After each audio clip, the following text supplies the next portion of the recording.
I think we are live right now, but let me test this because testing is important, isn't it? The test success is everything. Yeah, Yeah, yeah, and and we will be perhaps. talking about this later. So it's cool, it's working. Okay, I tested it, great. I can and just see it.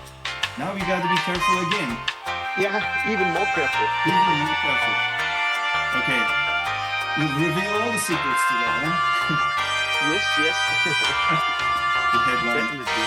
Okay, so you were mentioning your background. You have Bullet, you have Jason there, Loring there, Strong, It, and Coffee Tech, the Coffee 7 Tech. kilo Cylon, Bullet, Ikawa, Probat, Stronghold, and Loring.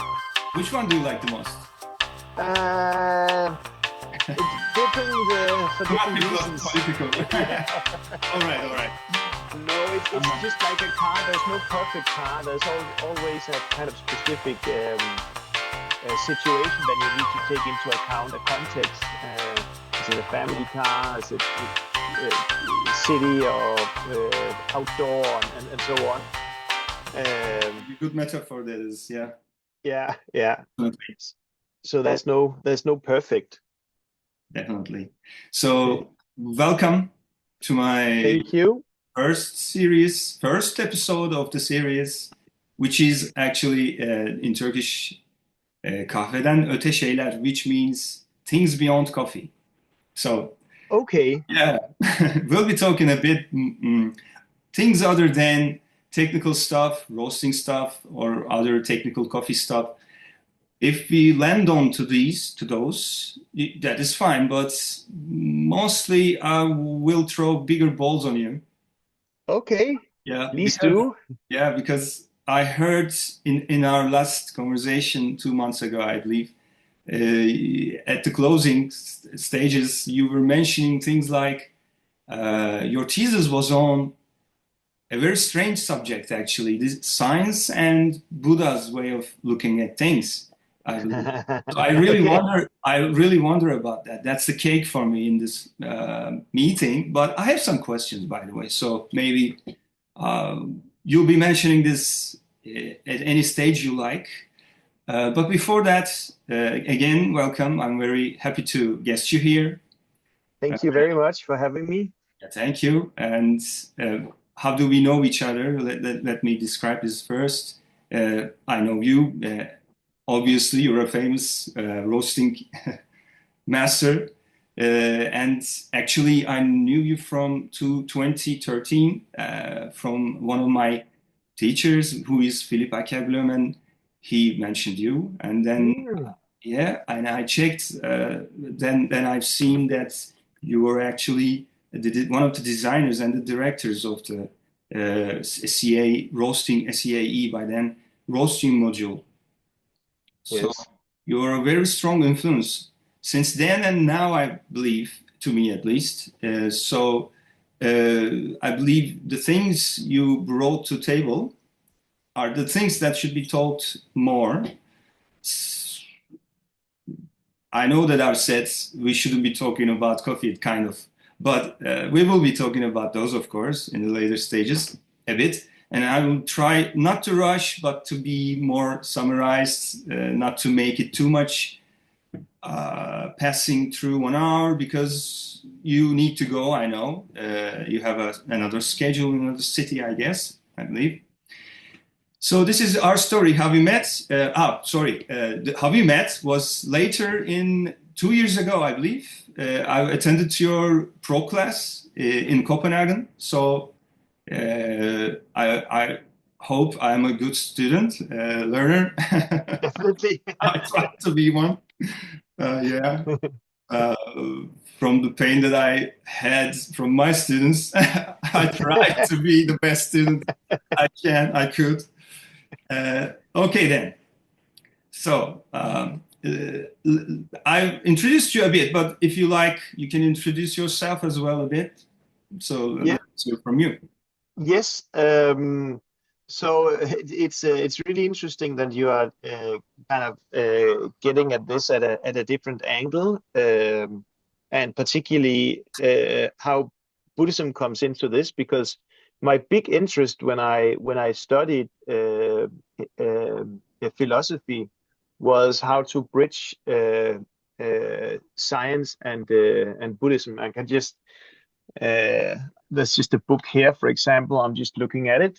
It's called Buddhism and Science Right. by Alan Wallace. And I've got a lot of those kind of I'm writing books. it down by Yeah, Alan Wallace. Alan Alan Wallace. He is a really serious person. He went to India or Nepal to study directly under Dalai Lama and some of those people. And so he's a monk. I think he spent 12 years in a monastery. And then he also studied physics and philosophy at universities in Europe. So he is a monk and a scientist, and he has been translating. I wrote my thesis about something called Mind and Life Institute, which was a Chilean neuroscientist and some other people who did a dialogue with Dalai Lama and his network about Buddhism and science. And Alan Wallace has been translating many of these, so he's also Dalai Lama's translator.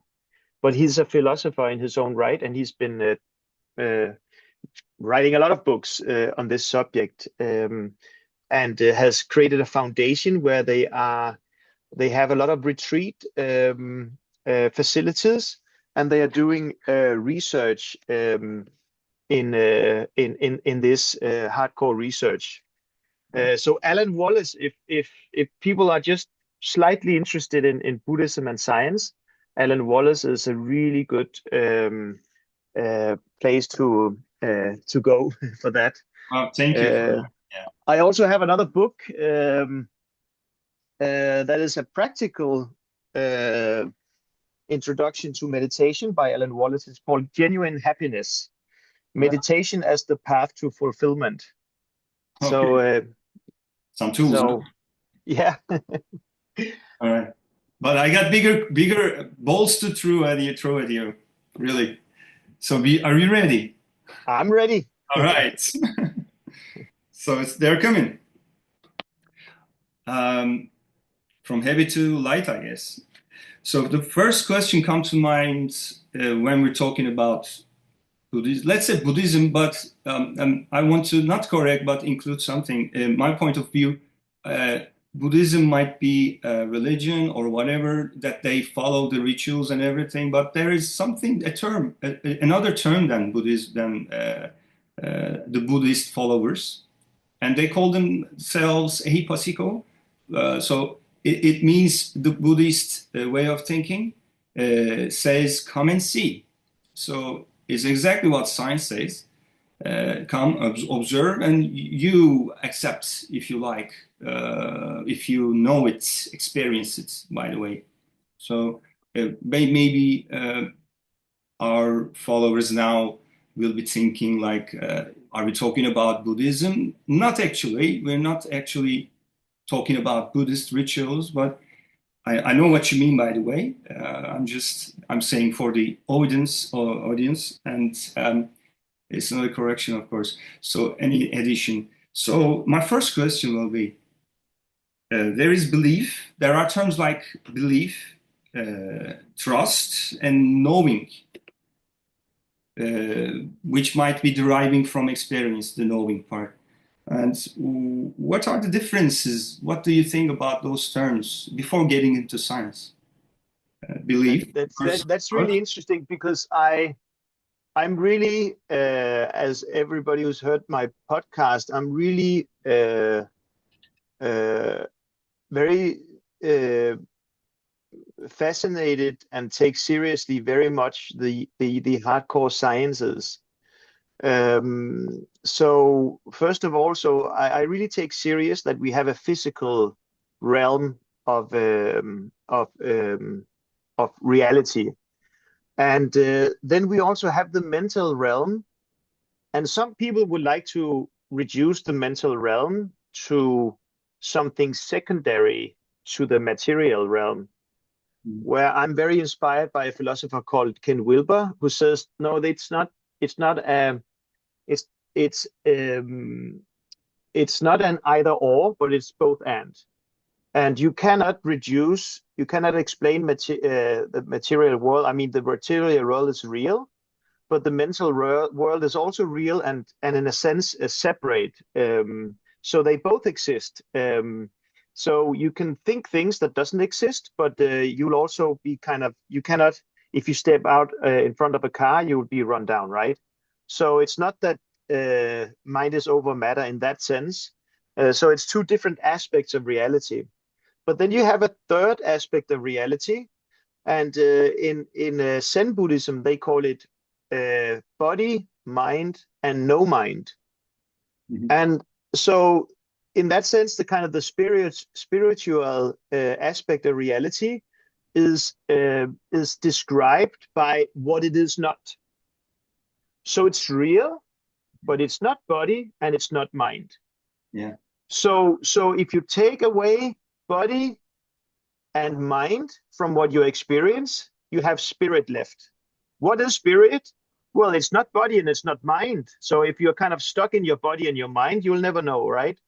And this is where meditation and other religious practices comes in, where you are kind of getting into states where your body and mind is kind of calmed down to an extent where spirit becomes an experience and not a theory. And I think that's what you are kind of asking about, right? So, but the problem is that the spirit aspect of reality is multidimensional. You cannot reduce it to mind.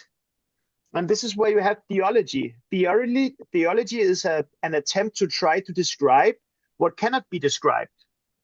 So that's the paradox of you cannot determine. Theology. Deterministically, it's hard to say, because we always know 1 and 0, black or white, but there are more to it when you're trying to. I believe you have that struggle in your thesis, by the way, because explaining science is easier than, you mentioned this, it's easier than explaining the Buddhist way. And it might be because you can prove something. You can't prove something, but you can prove that it's wrong. It's just like the science says. Yeah, but the strange thing about, I think, spirit is that there's an empirical aspect to it that cannot be described by the mind. It cannot be proven by the material science. But there are still some experiences to be made that are quite universal. And dark matter, isn't it? There is something in the equation and they can't understand it, so they put a number there, static number. Yeah. So and here there's another philosopher that's really amazing, and that's Ken Wilber. So he's been explaining exactly this as well, where he's got 3 levels of reality: body, mind, spirit. And I remember something like they call in Pali Atman, and there's also a term called Anatman, and I don't know in English if it's the same or not, but An means not available there. So there's no there no me there. It means. Yes, yeah. So that's so in a sense it is, and that's what's called negative theology, where you are trying to point to spirit by negating, right? It's not body, it's not mind, it's not thought, it's nothing you can see really. And here there are some kind of paradoxical approaches. So in meditation, you are kind of, I'm not my thoughts, I'm not my emotions, I'm not my karma, I'm nothing of that. So that's the negative way to the spirit world. So that's the mind, but you can also go the opposite direction, that if it's nothing, then it's everything, right? And that's the heart approach, right? Because if you're nothing, then you also everything, right? So spirit is in everything. Spirit is in your thoughts, it's in your emotions, it's your body, it's your the other people, it's everything, right? So you can kind of go the negative or the positive. So you can kind of negate everything your way to the spirit world, or you can include everything, and that's also so in a sense it's a bit of the Christian way is more like the love or the heart, and uh, perhaps some of the at least early Buddhism, it's the more the negating way, where some of the later Buddhisms are trying to, so Theravada and Tibetan Buddhism is trying to kind of combine the two ways in a sense by also put a lot of emphasis on compassion, where you are kind of identifying with everything as if it's yourself. Yeah. Thank you for that.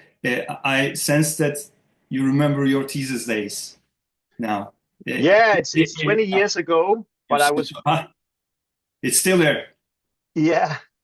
Yeah, I really loved it. And this is where I started where I really started to get interesting deeply in theory of science, because as somebody who really believed in science, it was a really strange thing for me that meditation was a a method. Because how come you can have a method in that aspect of reality?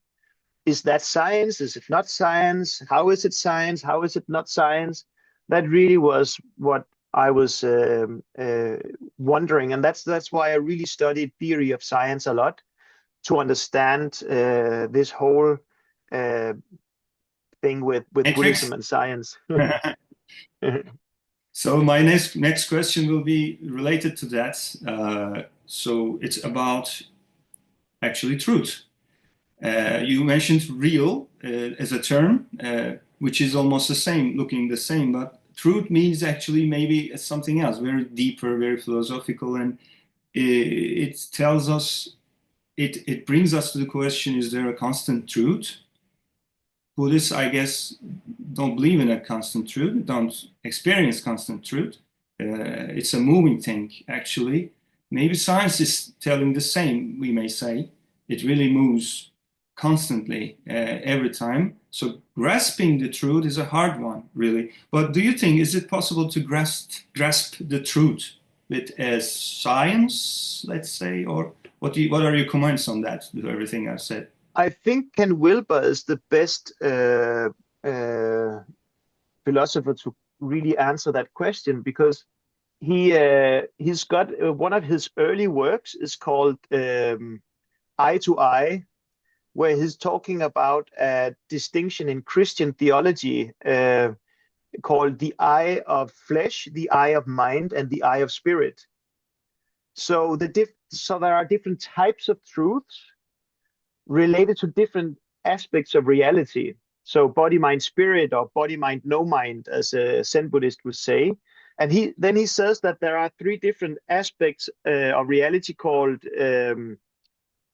Now I wasn't really ready for this, so I don't remember. But what he calls, well, Okay. you have the eye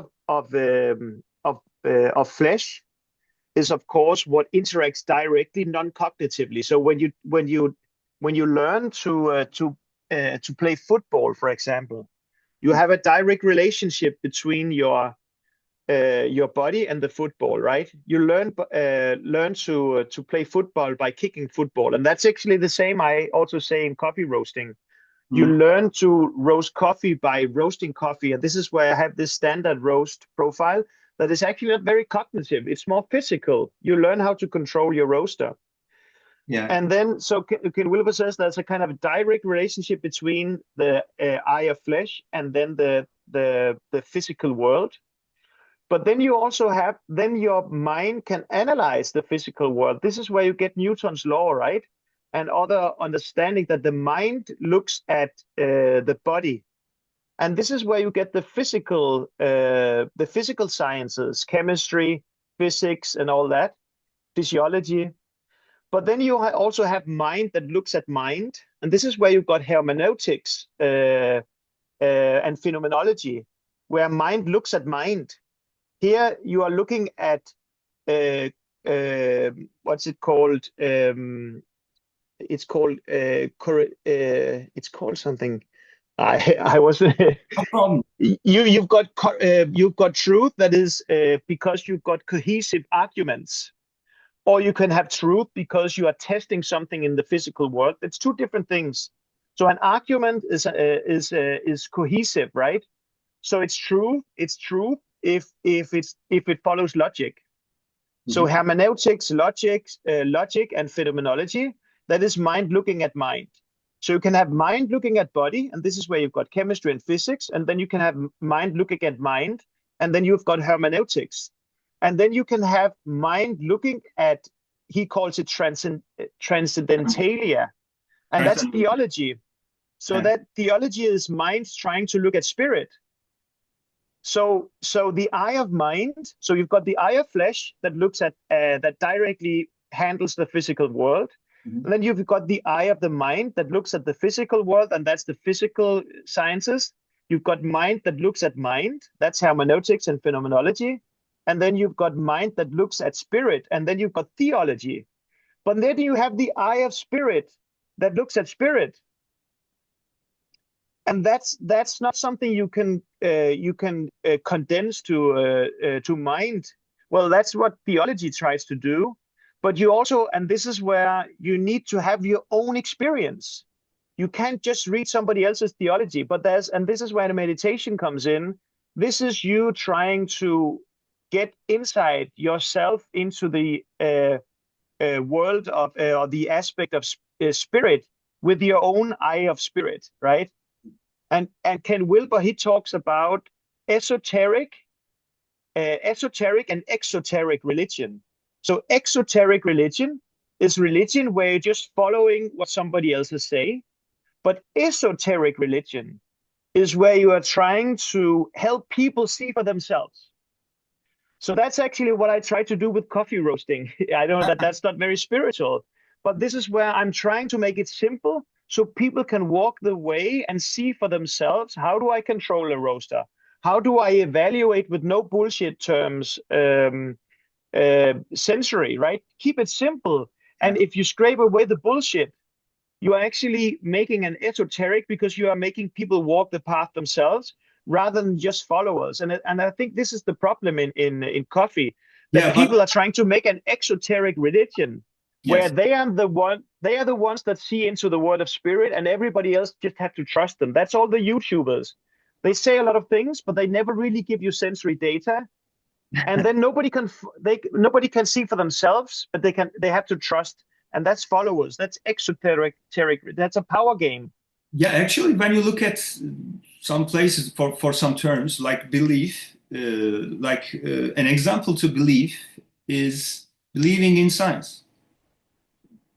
I mean, it's so science is a way of thinking maybe for us, but not for all. It's like storytelling. People like stories and they want to believe really. And I understand you. I'm also training like this way, of course. I want them to question everything, of course, to find their methods, their way of doing things. But I serve some methods, of course. But it's not as complicated as you said, but there's no story then.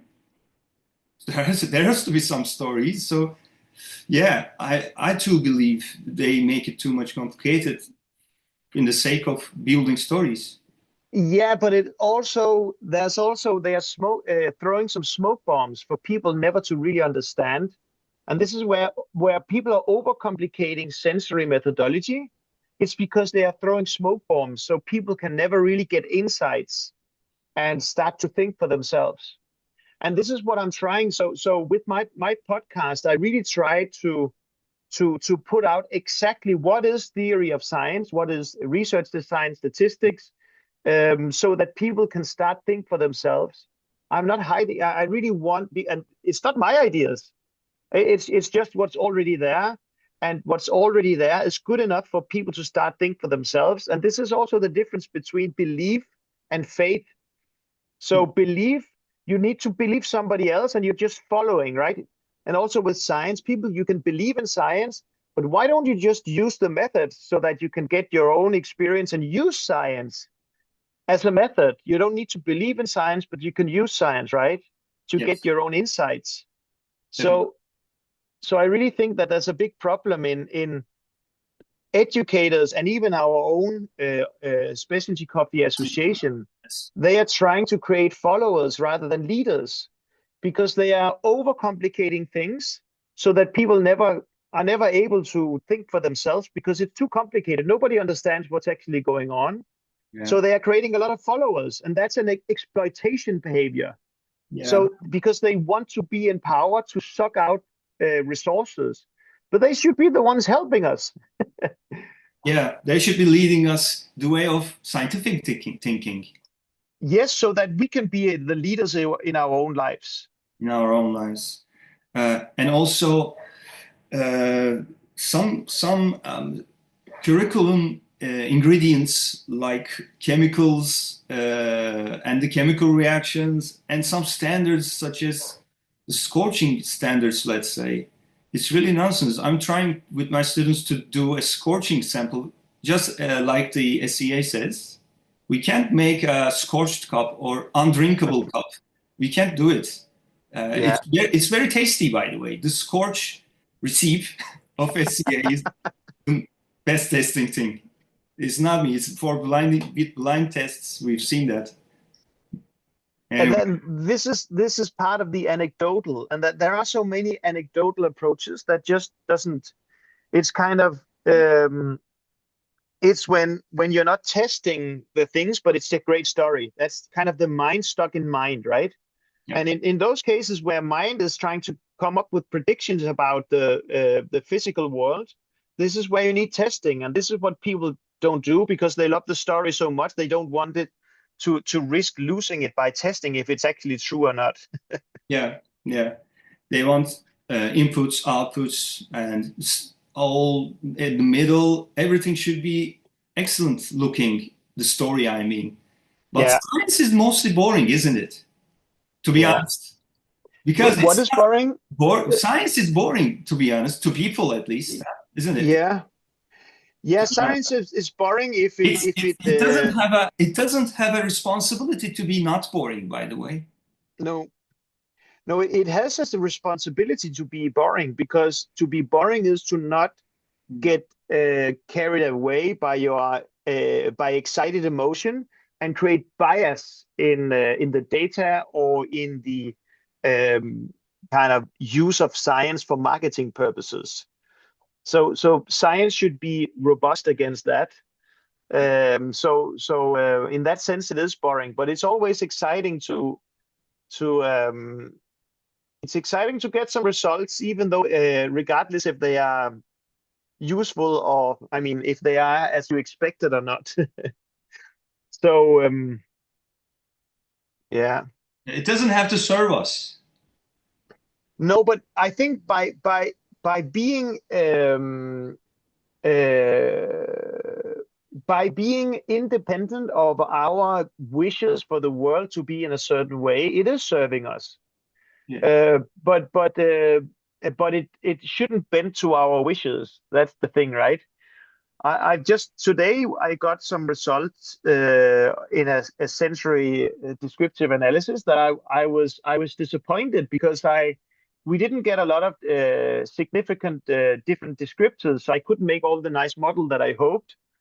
But it on the other hand, it proved that the differences that we hoped were big are not big, and there's a lot of interesting information in that as well. But it's just not as exciting. But because the method works, it shows the result regardless of what we hoped it would show.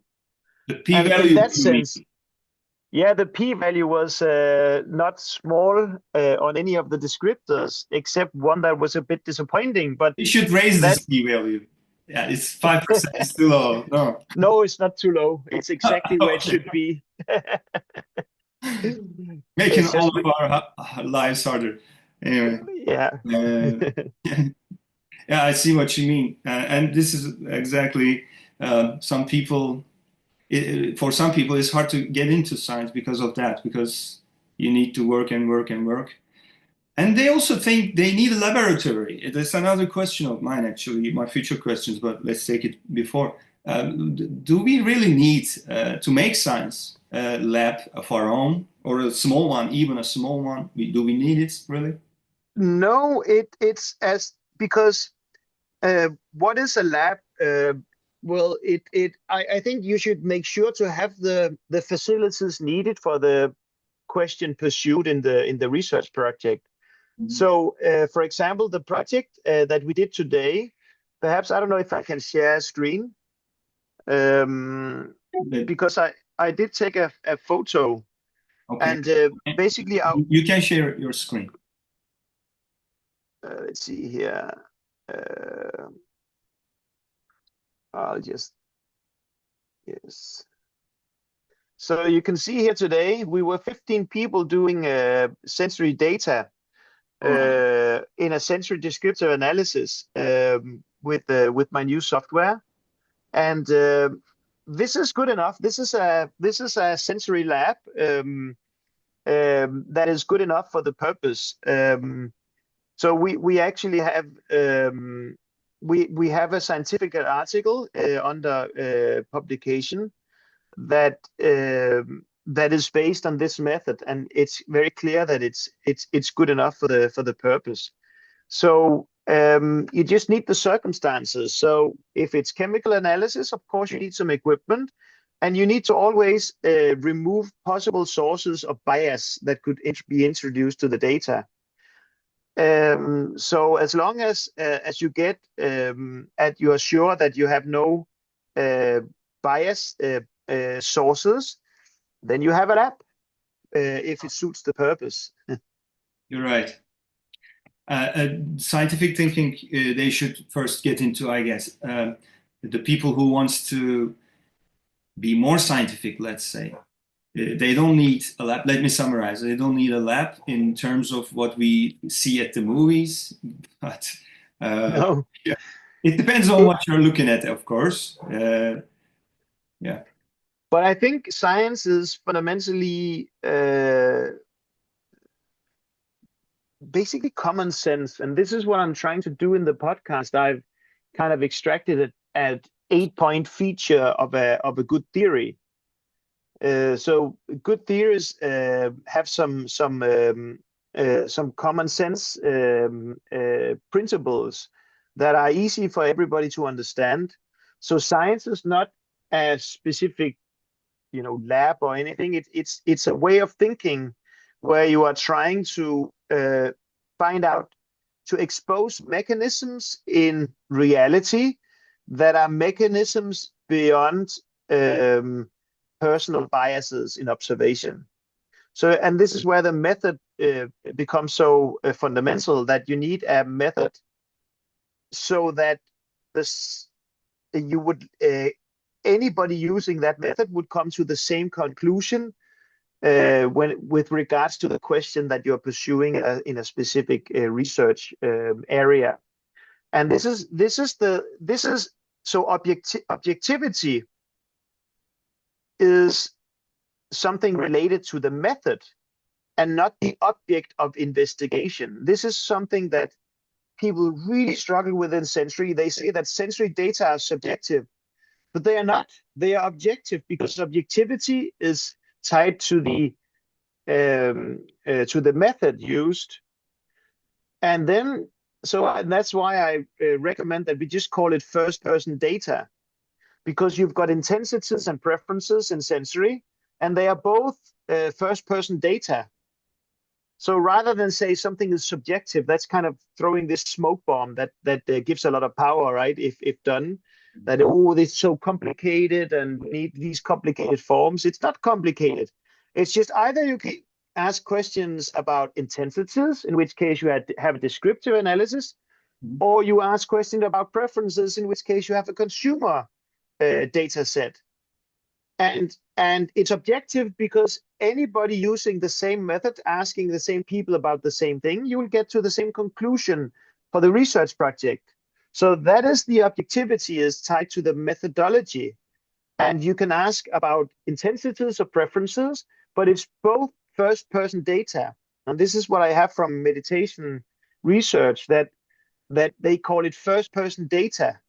Because the second that you start to talk about subjectivity, is, oh, it's just a weird, complex world we don't understand. Yeah. Well, we understand it. It's our first-person experience. It's Experience. the most intimate we have. That's our first-person experience. And then somebody else, they can ask about our first-person experience, and we can report. And Yes, there is variation, and yeah. there's also a misunderstanding about tasting. Some people think that tasting things or coffee, this boutique thing, this very wine tasting like gourmet thing, that they cannot do. Actually, I tell them that we are when we are born, we are fed with milk and we taste it and we like sweet. So the basic one of the basic tastes. So we can understand what is sweet and we can understand the others. And there's no problem. It's not like we are developing our skills to our best when we enter into Q grading systems, which I entered, but I've seen that it just gives you the confidence of believing your senses. That was all actually. So everyone has that skill. Everyone has tasting skills. It's nothing to be exaggerated, to be sure. But it's something we can test. We can test people's sensory skills. And that you have a you had a program 2 years ago. I've seen EDAS work on that actually. I remember a thing like the consistency of the attendees. Yes, Something and like I that. actually have it right here. Just a second, because we've done quite because I've developed the software now. I'm done with it. It was a software, So, yeah. So, for example, oh, I've got some amazing data here I want to show you. Secret?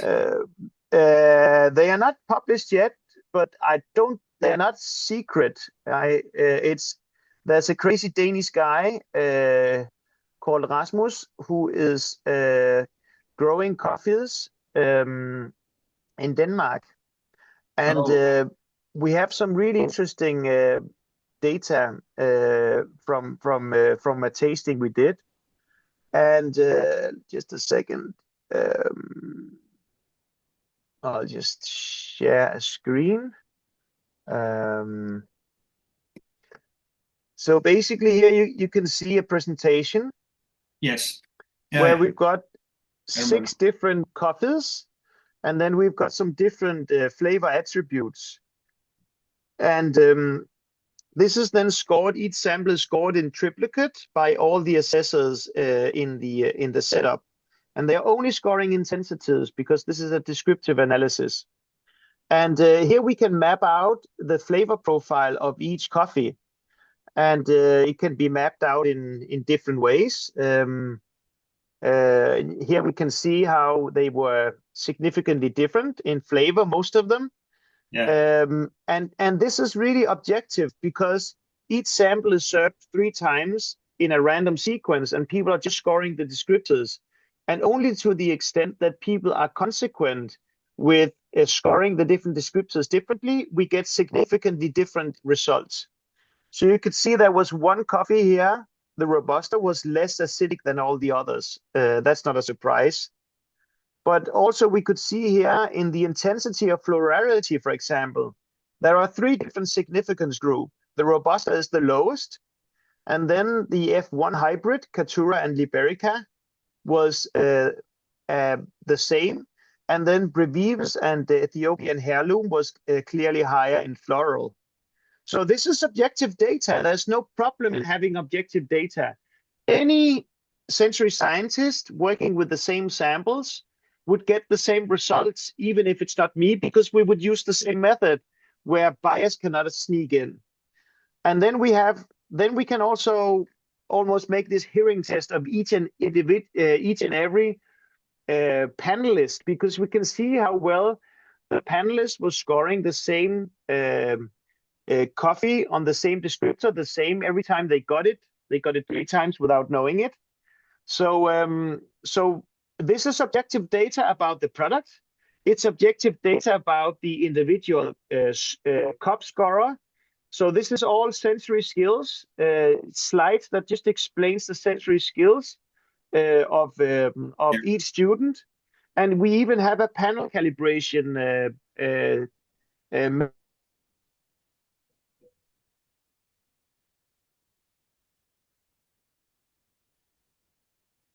Your sound is gone. We cannot hear you. We cannot hear you. No. All right. Okay. I just had a call on the other phone that was also connected. I thought it was a technical thing. Now, so here we can see also in the data, we can see objectively who is not calibrated, who is deviating a lot from the panel in the way that they score the coffees. So we can take out these outliers and improve the data set by removing the outliers. So this is a panel calibration part of the software. So the point is, if you're collecting data with the correct method objectively, you can get objective data that you can handle objectively. So starting to talk about subjectivity here is so confusing and misleading because it's first-person data and they are collected correctly, so they are objective. Yeah. It was a misunderstanding as well. This tells it all, explains it all. You mean it doesn't have to be subjective?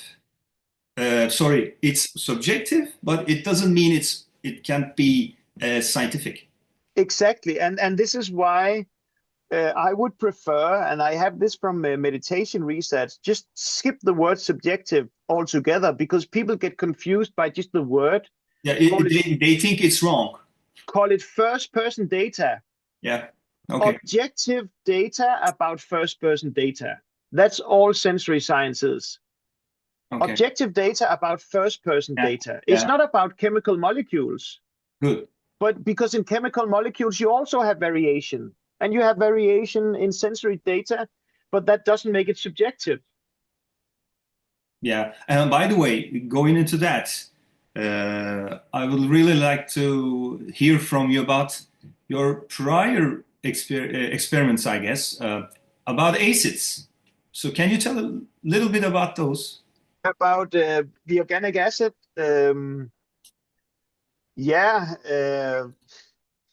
That's one of these because we like to talk when we're drinking our tasting our coffee we like to say, oh, here is the phosphoric acid and here is the tartaric because it's the grape that is coming there, and you say it might not be true. I say that it's according to our data, it's not true. And we've done quite a lot of pilot studies and then a final research project about this, where it seems like it's just. I'll just find the presentation. By the way, what about your timing? 5 minutes if it's. Really? That's. Right. Or 10 minutes. Really strict, huh? All right. But it's because I have a train to catch. I know. Let's see here. I have it here. Okay. Organic acids. Here is the presentation. All right. Yes. So according to our data, I'll just start the presentation and share it.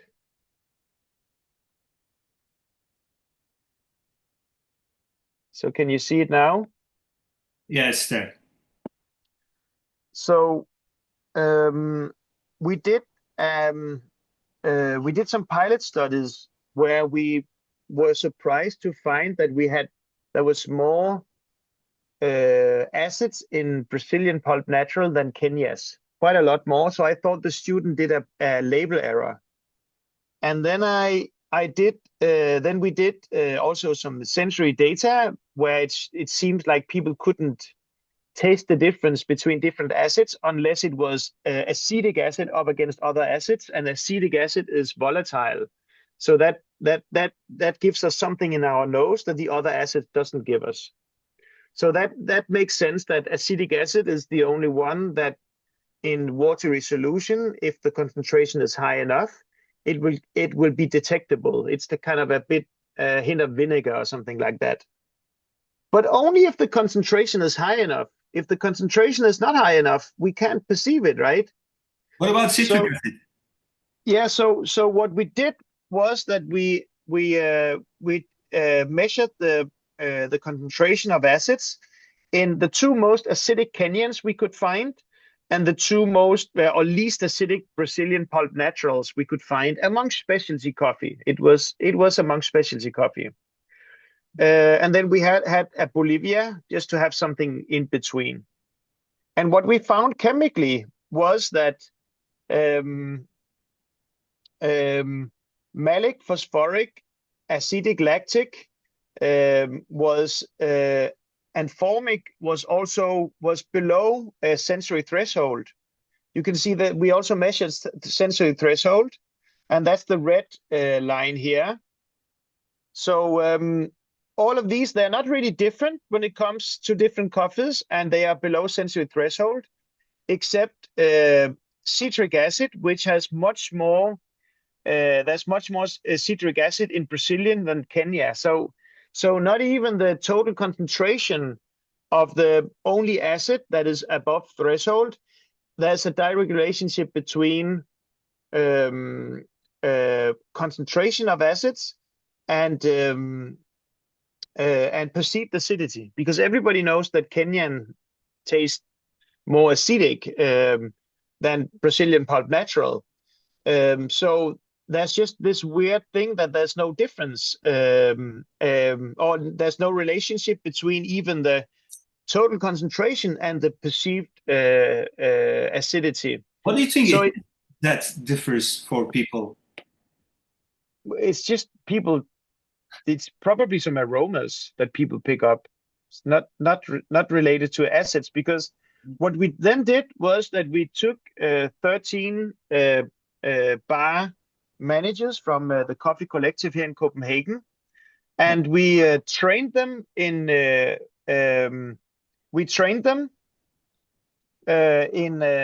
identifying citric, acetic, phosphoric, lactic, and malic.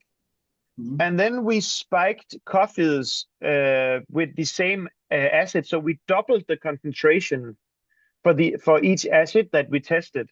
So by doubling the concentration of citric, people were not able to taste it in neither water or coffee. They were not able to identify it, to guess which one it was. Acetic, they were able to identify in water, but not when spiked in coffee. And phosphoric, lactic, and malic, they were not even doubling the concentration of these acids, where they were not able to point them out. So it seems like it's just one of these good stories that has never been tested. But as long as people really like selling them and are okay with this not being proven, then this will be sold. And that's actually the definition of bullshit. I found a philosopher who wrote a book about bullshit, a Yeah. Frankfurter. And bullshit is claiming something based on an urge to be perceived in a certain way, systematically not wanting to even consider if what you say is true or false. Where somebody who is lying, a liar is is um, is actively considering truth, and is actually, in a sense, worried about truth, yet they have just chosen to lie. But bullshit is trying to avoid the whole idea of something being true or false, because they don't even kind of dare to look into that, and it doesn't serve the purpose. So they are systematically, and according to Frankfurt, that's more dangerous than a liar, because at least a liar knows that there is something that's true or false, where a bullshitter is only concerned about how they appear and try to avoid even the question if there's something that's true or false here. Very good point. Very good point Yeah. for a closing. Yeah. So Yeah. I had more, but you really hit the bullseye. So Perhaps we can make we can make a follow up. all right, all right. I think we should. So my next questions that are missing that will be blank would have been these. Let me read my questions and then we close. So one, we're talking about Buddhism and Pasco and all these. You know that there is a term called tree poison as well. So I was going to ask you, what are your thoughts on these? Why are not people really focusing on such a simple thing, this tree poison, which is greed, anger, and ignorance? And these are three. Please do not try to answer because I know that it will take much of your time and you won't catch the train. But these are really. I would like to talk to you about these things. And also, what is free will? Does it mean that we are free? We have total freedom, and when we have it's, can we call ourselves free, or do we need to detach ourselves from our desires and external influences and whatever? But there's something to call. And I had some questions like that, but I believe I we think answered most of them. Yeah. I could try to give it a quick answer. All right. So for I'll me, prepare fresh questions to you then yeah, later. no, but because but listen, it's I'm not an authority in Buddhism, so what I say now is just my kind of Me too. thoughts. Me neither. Yeah, I yeah, wish everyone without authority, with sense, of course, would be talking these matters a lot more than this. I wish. yeah, because I think it's a bit like kind of that's also the Christian, the whole greed and anger and so on, and it's just very difficult not to be angry or greedy, right? So for me, I think that uh, for me, the Four Noble Truths for me makes more sense. Where basically you've got suffering. That's the first noble truth. That suffering is a condition. The next one is that there's a cause for the suffering, and the third thing is that there's that this cause can be fixed in a sense. And And there are then the eight fourth, ways to do fourth it. yeah, that there are 8 ways to do that. And so for me, it's more important. For me, it's not important not to be angry or not to be greedy. The important thing is to not ignore my suffering or see suffering not as something that should be removed, Yeah. but suffering is the source of my understanding of myself and the world. So suffering, it's dangerous to make yourself numb for suffering because suffering is actually the breadcrumbs to uh, uh, uh, better understanding. Yeah. And then to the understanding of what, and then I think this whole free will thing is my way of thinking about Buddhism is that the whole free will is kind of assuming a self. Either the self has free will or the self doesn't have free will. But according to Buddhism, the whole idea of self doesn't make sense.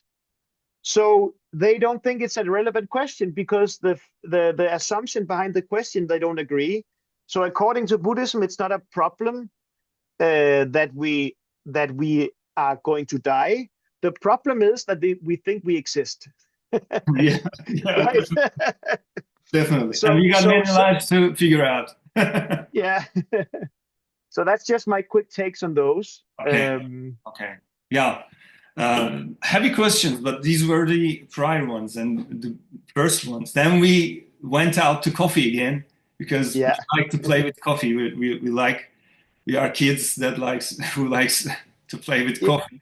yeah. And But I think it's related because what I try to give people when I train them is that I try to make them I try to set them free, basically. And I think that's because when I met Buddhism and yoga meditation, it was because I was in serious personal problem. I basically had a major crisis where I wasn't sure I wanted to kind of stay in this world. And so discovering meditation and yoga for me was just amazing because it solved my problem. And I just, as a scientist, I was surprised as a Westerner to not find something in my own culture, but find something from a completely different culture that I've got nothing to do with, an Indian culture. Yeah. And there was just, this is so universal, so objective, that there must be something objectively true about this that I wanted to pursue as a scientist. What is this, right?